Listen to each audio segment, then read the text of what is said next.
Good morning সবাইকে, welcome to এমরার class. আজকে আমরা 19শে আগস্টের যত ইম্পর্টেন্ট কারেন্ট অ্যাফেয়ার্স আছে সেগুলো ডিটেলস অ্যানালিসিস করব। তো শুরু করছি আজকে আমরা আমাদের প্রথম কারেন্ট অ্যাফেয়ার্স নিয়ে। Who has been selected for the best film award at the seventeen national film award 2024। 17 national film award 2024-এ কোন ফিল্মটি বেস্ট ফিল্ম অ্যাওয়ার্ড পেয়েছে? এটার অ্যান্সার হবে অট্টম। অট্টম ফিল্মটি বেস্ট ফিল্ম অ্যাওয়ার্ড পেয়েছে 17 ন্যাশনাল ফিল্ম 2024-এ। এই যে 70তম জাতীয় চলচ্চিত্র পুরস্কার 2024 সেরা চলচ্চিত্রের পুরস্কার দেওয়া হয়েছে মালায়ালাম চলচ্চিত্র অটম দি প্লে। এই যে মুভিটাকে, অটম দি প্লে মুভিটাকে মনে রাখতে হবে, খুব ইম্পর্টেন্ট। অটম দি প্লে মুভিটি পেয়েছে বেস্ট ফিল্ম অ্যাওয়ার্ডটি। এই যে এটা অটম দি প্লে এই মুভিটি। নেক্সট কোয়েশ্চেন চলে যায়। হু হ্যাজ লঞ্চ দি অমৃত জ্ঞান কোষ অ্যান্ড ফ্যাকাল্টি ডেভেলপমেন্ট পোর্টাল? কে অমৃত জ্ঞান কোষ এবং অনুষদ উন্নয়ন পোর্টাল চালু করেছে, ফ্যাকাল্টি ডেভেলপমেন্ট পোর্টাল চালু করেছে? এটা আনসার হবে doctor Jitendra Singh. Central minister doctor Jitendra Singh এই পোর্টালটি চালু করেছে। এই যে কেন্দ্রীয় মন্ত্রী ডক্টর জিতেন্দ্র সিং মিশন কর্মযোগীর অধীনে অমৃত জ্ঞান কোষ এবং অনুষদ উন্নয়নের পোর্টাল চালু করেছে। এই উদ্যোগের লক্ষ্য ভারতের সিভিল সার্ভিস প্রশিক্ষিত এবং ক্ষমতার বৃদ্ধি করা, মানে যারা সিভিল সার্ভেন্ট আছে তাদেরকে আরও করা, তাদের ভালোভাবে ট্রেনিং দেওয়া যেন তারা ভালোভাবে আরও কাজ করতে পারে। অমৃত জ্ঞান কোষ হলো ভারতের কেন্দ্রীয় কেস স্টাডির সাথে একটি শেয়ার করা জ্ঞান ব্যাংক, মানে হচ্ছে এই যে সিভিল সার্ভেন্টদেরকে knowledge bank with India centric case study with faculty development portal focus on training participation and faculty to improvement knowledge delivery to civil servant. মানে যারা সিভিল সার্ভেন্ট আছে তাদেরকে ভারতে ওরিয়েন্টেড কেস স্টাডি আরও ভালোভাবে পড়ানো, এবং যারা যাদের ভালোভাবে কাজ করতে হবে, যারা ট্রেনিং দিচ্ছে তারা যেন খুব ভালোভাবে ট্রেনিং দিতে পারে ট্রেনারদের, ওই জন্য এটা মেন উদ্দেশ্য এই পোর্টালটার। নেক্সট করে এই যে জিতেন্দ্র সিং এই যে পোর্টাল চালু করেছে, ডক্টর জিতেন্দ্র সিং ইনি। এবার নেক্সট কোয়েশ্চেন চলে যায়। হ্যাঁ, এবার নেক্সট কোয়েশ্চেন চলে যায়। Which country has offer is citizen to leave the country? কোন দেশ তার নাগরিকদের দেশ ছাড়া প্রস্তাব দিয়েছে? এটা অ্যান্সার হবে সুইডেন। সুইডেন তার নাগরিকদেরকে, মানে তারা যদি সুইডেনের ভাষা কালচার যদি না ভালো লাগে তারা অন্য দেশে গিয়ে সেটেল হতে পারে।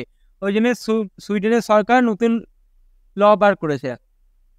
মানে আগেও ছিল, যারা বাইরে থেকে এসছে তাদের জন্য এই লটা সবসময় ছিল। এখন যারা সুইডেনের নাগরিক, মানে যারা জন্ম থেকে সুইডেনের নাগরিক, তাদের জন্য এই লটি পাস করা হয়েছে। সুইডেন সম্প্রতি একটি অনন্য প্রস্তাব প্রবর্তন করেছে, যেখানে এটি বিদেশে জন্মগ্রহণকারী বা তাদের নাগরিকদের স্বেচ্ছায় দেশ ছেড়ে যাওয়ার জন্য আর্থিক প্রদান করবে। মানে যারা দেশ ছেড়ে যাবে সুইডেন থেকে তাদের আর্থিকভাবে সাহায্য করা হবে। এটা সিনিয়রদের জন্য 80,000 টাকা ইন্ডিয়ান কারেন্সিতে, এবং বাচ্চাদের জন্য 40,000 টাকা ইন্ডিয়ান কারেন্সিতে, মানে দেশ ছেড়ে যাওয়ার জন্য তাদেরকে টাকাটা দেওয়া হবে।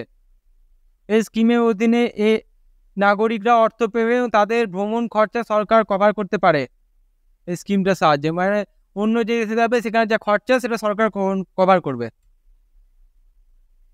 এই যে সুইডেনের লোকেশনটা দেখেনি, এই যে সুইডেনের লোকেশন, এটা এই যে এটা এশিয়া, রাশিয়া, এই যে এটা সুইডেন, এটা সুইডেন লোকেশন। নেক্সট কোয়েশ্চেন চলে যায়। ইরান লঞ্চ ESO-08 এবং SRO satellite from which launch vehicle? ISRO কোন লঞ্চ ভেহিকাল থেকে EOS-08 এবং SRO উপগ্রহ লঞ্চ করেছে? এটা আনসার হবে SSLV-D3। এই লঞ্চ ভেহিকালটার সাহায্যে লঞ্চ করেছে। এটা কি দেখে নি, এই যে ISRO small satellite launch vehicle SSLV-D3 ব্যবহার করে EOS-08 এবং SRO উপগ্রহ করেছে, স্যাটেলাইট উৎক্ষেপণ করেছে, লঞ্চ করেছে। শ্রীহরিকোটা সতীশ ধাওয়ান স্পেস সেন্টার থেকে এটি লঞ্চ করা হয়েছে 16 আগস্ট 2024-এ। মনে রাখতে হবে যে এটা EOS-08 এবং SRO এই স্যাটেলাইট দুটি কোন লঞ্চ ভেহিকালের সাথে লঞ্চ করা হয়েছে? SSLV-D3 স্মল স্যাটেলাইট লঞ্চ ভেহিকালের সাথে লঞ্চ করা হয়েছে, শ্রীহরিকোটা থেকে লঞ্চ করা হয়েছে। এবার ছবিটা দেখে নিই আমরা, এই যে এটা, এই যে। এবার নেক্সট কোয়েশ্চেন চলে যায়। Where did the Chief Justice of India and Seychelles inaugurated the International Conference on Law and Technology? ভারতের প্রধান বিচারপতি কোথায় এবং সেলেশন আইন এবং প্রযুক্তি বিষয়ক আন্তর্জাতিক সম্মেলন উদ্বোধন করেন? এটা আনসার হবে কেরালে। কেরালায় chief justice of India DY Chandrachud এবং অন্যান্য জাজ সেইলেস এটি ইনঅর্গেট করেছে। এই যে ভারতের প্রধান বিচারপতি ডক্টর DY চন্দ্রচূড় এবং সেলেসের প্রধান বিচারপতি রনি গোবিন্দে কেরালা কোয়েম্বাটুরে জেলায় কুমারকমে আইন ও প্রযুক্তি বিষয়ে আন্তর্জাতিক সম্মেলন উদ্বোধন করেছে। কে এটা উদ্বোধন করেছে, কোথায় করেছে মনে রাখলে হবে? CJI chief justice of India DY Chandrachud কেরালায় কোয়েম্বাটুর জেলায় এটা উদ্বোধন করেছে। নেক্সট কোয়েশ্চেন চলে যায়, who has won the best actor award at the 70 national film award 2024? 70তম জাতীয় চলচ্চিত্র পুরস্কার 2024-এ কে সেরা অভিনেতা পুরস্কার জয়লাভ করেছে? এটা অ্যান্সার হবে ঋষভ শেট্টি সেরা অভিনেতা পুরস্কার জয়লাভ করেছে। দেখে নি, ঋষভ শেট্টি কন্নড় চলচ্চিত্র কান্নাড়াতে অভিনয়ের জন্য, এই যে কন্নড় চলচ্চিত্র কান্নাড়াতে অভিনয়ের জন্য 70তম জাতীয় চলচ্চিত্র পুরস্কার 2024-এ সেরা অভিনয় পুরস্কার পেয়েছে। ঋষভ শেট্টি কোনটার জন্য, কোন সিনেমার জন্য পেয়েছে? এটা কন্নড় ফিল্মের জন্য পেয়েছে। এই যে কান্তরা কন্নড় চলচ্চিত্র কান্তরাতে অভিনয় করার জন্য মনে রাখতে হবে। এই যে তিনি বেস্ট অ্যাক্টর অ্যাওয়ার্ডটি পেয়েছেন। নেক্সট কোয়েশ্চেন চলে যায়, where has the Addu detour link bridge inaugurated by our foreign minister S Jaishankar? মানে আমাদের পররাষ্ট্রপতি ফরেন মিনিস্টার কোথায় আড্ডু ডেটর লিঙ্ক ব্রিজ উদ্বোধন করেছে? এটা আনসার হবে মালদ্বীপ। এস জয়শঙ্কর ফরেন মিনিস্টার মালদ্বীপে এই যে আড্ডু ডেটর লিঙ্ক ব্রিজটি ইনঅর্গেট করেছে মালদ্বীপে। 11 আগস্ট 2024-এ ভারতের পররাষ্ট্রমন্ত্রী ডক্টর এস জয়শঙ্কর মালদ্বীপে আড্ডু ডেটর লিঙ্ক ব্রিজ উদ্বোধন করেছে। এই প্রকল্পটি ভারত ও মালদ্বীপের মধ্যে একটি বিস্তৃত উন্নয়ন অংশীদারিত্বের অংশ, যার লক্ষ্য এই অঞ্চলের সংযোগ ও অর্থনৈতিক প্রবৃদ্ধি বৃদ্ধি করা। এটা লক্ষ্য এই ব্রিজটা। বেল কোথায় ইনঅর্গেট করেছে, কে ইনঅর্গেট করেছে মনে রাখলে হবে? মালদ্বীপে করেছে আড্ডু ডেটর লিঙ্ক ব্রিজ। এস জয়শঙ্কর আমাদের ফরেন মিনিস্টার, সবাই জানে, উনি ইনঅর্গেট করেছে। এই যে ফরেন মিনিস্টার এস জয়শঙ্কর এই মালদ্বীপে এটা ইনঅর্গেট করেছে ব্রিজটি। নেক্সট কোয়েশ্চেন চলে যায়, who has become the new prime minister of Thailand? কালকে আমরা দেখেছি থাইল্যান্ডের নতুন প্রাইম মিনিস্টার, যিনি প্রাইম মিনিস্টার ছিলেন তাকে মানে কনস্টিটিউশন তিনি ভেঙেছেন বলে ওনাকে ওই পদ থেকে সরিয়ে দেওয়া হয়েছিল। নতুন প্রাইম মিনিস্টার হয়েছেন পিউটনান সিনাওয়ার্তা।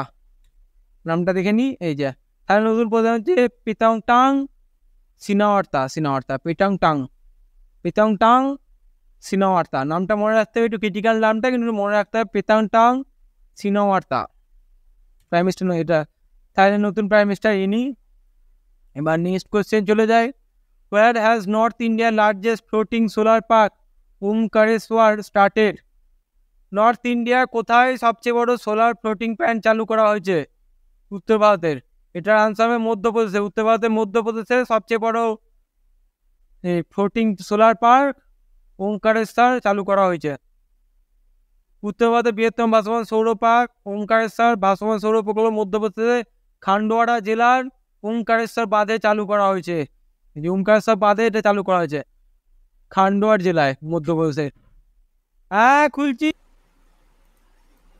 এই প্রকল্পটির উদ্দেশ্য হচ্ছে এই যে সাস্টেনেবল এনার্জির উপর করা। প্রতি বছর এই প্রকল্পটি থেকে 90 মেগাওয়াট পাওয়ার উৎপাদন হবে। এই যে significant step toward sustainable energy generated 90 megawatt of power এখান থেকে উৎপাদন হবে। এবার নেক্সট এই যে এই প্রজেক্ট এটা বানানো হবে এই যে বাঁধের উপর। এবার নেক্সট কোয়েশ্চেন চলে যায়, হু has been appointed as the secretary to the president of India? ভারতের রাষ্ট্রপতি সচিব হিসেবে সেক্রেটারি হিসেবে কে নিযুক্ত হয়েছেন? এটা অ্যান্সার হবে দীপ্তি উমাশঙ্কর দ্রৌপদী মুর্মুর সেক্রেটারি হিসেবে নিযুক্ত হয়েছেন। এই যে সিনিয়র আমলা দীপ্তি উমাশঙ্কর ভারতীয় রাষ্ট্র সচিব হিসেবে নিযুক্ত হয়েছেন, ভারতের রাষ্ট্রপতি সচিব হিসেবে নিযুক্ত হয়েছেন। এই নিয়োগটি 16 আগস্ট 2024-এ ঘোষণা করে একটি বড় প্রশাসনিক রদবদলের অংশ ছিল। কে হয়েছে শুধু নামটা মনে রাখলে হবে। দীপ্তি উমাশঙ্কর প্রেসিডেন্টের সেক্রেটারি হিসেবে নিযুক্ত হয়েছেন। এই যে ইনি হচ্ছেন দীপ্তি উমাশঙ্কর। এবার নেক্সট কোয়েশ্চেন চলে যায়, according to the Hurun India report who is the most influence woman in India? Hurun India report অনুসারে ভারতের সবচেয়ে প্রভাবশালী মহিলা কে? এটার অ্যান্সার হবে রোশনি নাদার মালহোত্রা। রোশনি নাদার মালহোত্রা। আর শক্তিশালী মহিলা হচ্ছে রোশনি নাদার মালহোত্রা। এই যে 2024 Barclays private talented Hurun India most valuable family religion report অনুসারে ACL টেকনোলজিসের চেয়ারপারসন রশ্মি নাদাল মালহোত্রা একটি পরিবারের মালিকাধীন ব্যবসার নেতৃত্বে ভারতের সবচেয়ে প্রভাবশালী মহিলা হিসেবে স্বীকৃতি পেয়েছেন। ACL টেকনোলজির চেয়ারপারসন রোশনি নাদার মালহোত্রা, তিনি ভারতের সবচেয়ে প্রভাবশালী মহিলা হিসেবে হয়েছেন। এই যে নেই মালহোত্রা। নেক্সট কোশ্চেন চলে যায়, হোয়াট ইজ দ্য এন্ডেড নিওওয়াইজ টেলিস্কোপ মিশন রিলেটেড টু? সব তো নিওওয়াইজ টেলিস্কোপ মিশন কিসের সঙ্গে সম্পর্কিত? এটা অ্যান্সার হবে নাসার এটা মিশন একটা। মিশনটা সম্বন্ধে একটু দেখে নিই আমরা। নাসা এর নোয়েস মিশন 2011 সালে চালু হয়েছিল এবং 8 আগস্ট 2023 তারিখে অনুষ্ঠিতভাবে বন্ধ হয়ে যায়। মিশনটি 300টির বেশি পৃথিবীর কাছাকাছি বস্তু শনাক্ত করেছে, যার মধ্যে রয়েছে গ্রহাণু ও ধূমকেতু, যা সম্ভাব্য পৃথিবীর সাথে সংঘর্ষ করতে পারে। নিওওয়াইজের ফুল ফর্ম হচ্ছে near earth object wide field infrared survey explorer. নিওওয়াইজের full form near earth object wide field infrared survey explorer, মানে আর্থের আশেপাশে কি আছে সেটা নিয়ে সার্ভে করা এই প্রজেক্টটার মেন উদ্দেশ্য ছিল, যেটা রিসেন্ট বন্ধ করা হয়েছে। এটা 2023 না, 2024 হবে, 2024 এটা রিসেন্টলি প্রজেক্টটি বন্ধ করা হয়েছে। প্রজেক্টটি ইম্পর্টেন্ট খুব মিশনটা। নিউওয়াস মিশনের কোশ্চেন আসতে পারে। নিউওয়াস মিশনটি কে লঞ্চ করেছিল? নাসা লঞ্চ করেছে। কত সালে লঞ্চ করেছে? 2011 সালে। এই মিশনটির মেন উদ্দেশ্য কী ছিল? এই যে আর্থের আশেপাশে যেগুলি আছে 300টি বেশি পৃথিবীর কাছে বস্তু শনাক্ত করেছে, যার মধ্যে কিছু গ্রহাণু এবং ধূমকেতু আছে। এটাই মেন উদ্দেশ্য ছিল এই মিশনটার। এবার নেক্সট কোয়েশ্চেন, এই যে এই মিশনটি নিওয়ানের একটু ঝাপসা আছে, এই যে এই ব্যাপারটা এটা। নেক্সট কোয়েশ্চেন চলে যায়, by what name has the agriculture minister launch a program to communicate with farmers? কী নামে কৃষিমন্ত্রী কৃষকদের সঙ্গে যোগাযোগের একটি কার্যক্রম চালু করেছে? এটার অ্যান্সার হবে কিষান কি বাত। কিষান কি বাত নামে একটি কার্যক্রম চালু করেছে এগ্রিকালচার মিনিস্টার, যাতে কৃষকদের সঙ্গে কমিউনিকেট করা যায় বলে। নেক্সট কোয়েশ্চেন চলে যায়, who discover the fungus that eat plastic? Plastic খায় এমন ছত্রাক আবিষ্কার কে করেছে? কোন দেশ? এটা অ্যান্সার হবে জার্মানি। এটি ছত্রাক আবিষ্কার করেছে যেটি প্লাস্টিক খায়। এই জার্মানি বিজ্ঞানের প্লাস্টিক খাওয়া ছত্রাক চিহ্নিত করে, যা প্রতি বছর বিশ্বের সমুদ্রে দূষিত করে লক্ষ লক্ষ টন বর্জ্যের সমস্যা মোকাবিলা আশা আরও দিতে পারে। মানে প্রতি বছর লক্ষ লক্ষ টন প্লাস্টিক সমুদ্রে গিয়ে মিশছে, সেগুলি এই প্লাস্টিকগুলিকে খেয়ে সেগুলি দূষণমুক্ত করবে সমুদ্রকে। এটা আশার আলো জাগাচ্ছে, যেটা জার্মান সায়েন্টিস্টরা এই ছত্রাকটি খুঁজে পেয়েছে। এবার এই যে এই ছত্রাকটি এই যে এইভাবে প্লাস্টিক খেয়ে নিচ্ছে। এই যে নেক্সট কোয়েশ্চেন চলে যায়, হুইচ স্টেট হ্যাজ লঞ্চ দি হর ঘর হর গৃহিণী স্কিম? হর ঘর হর গৃহিণী স্কিম প্রকল্প কোন রাজ্যে চালু করেছে? এটা আনসার হবে হারিয়ানা। হারিয়ানা সরকার হর ঘর হর গৃহিণী স্কিম চালু করেছে। এই স্কিমটার উদ্দেশ্য হচ্ছে গ্যাস সিলিন্ডার দেওয়া। হারিয়ানা রাজ্যে হর ঘর হর চালু করেছে। এই উদ্দেশ্য লক্ষ্য হলো অন্তর্দয় পরিবারগুলিকে, BPL পরিবারগুলিকে 500 টাকার ভর্তুকি হারে গ্যাস সিলিন্ডার সরবরাহ করা, যা রাজ্যে প্রায় 50 লক্ষ পরিবারকে উপকৃত করবে। মানে যারা BPL ক্যাটাগরিতে আছে, যেসব ফ্যামিলি, তাদেরকে 500 টাকায় গ্যাস দেওয়া হবে, গ্যাস সিলিন্ডার দেওয়া হবে মহিলাদের। হর ঘর হর গৃহিণী প্রকল্প। আমাদের এখানে যেমনি লক্ষ্মীর ভান্ডার দেওয়া হয় 1000 টাকা করে প্রতি মাসে মাসে, এরকম সেখানে 500 টাকায় গ্যাস দেওয়া হবে। তো আজকের মতো এইটুকুই। ভিডিওটি ভালো লাগলে লাইক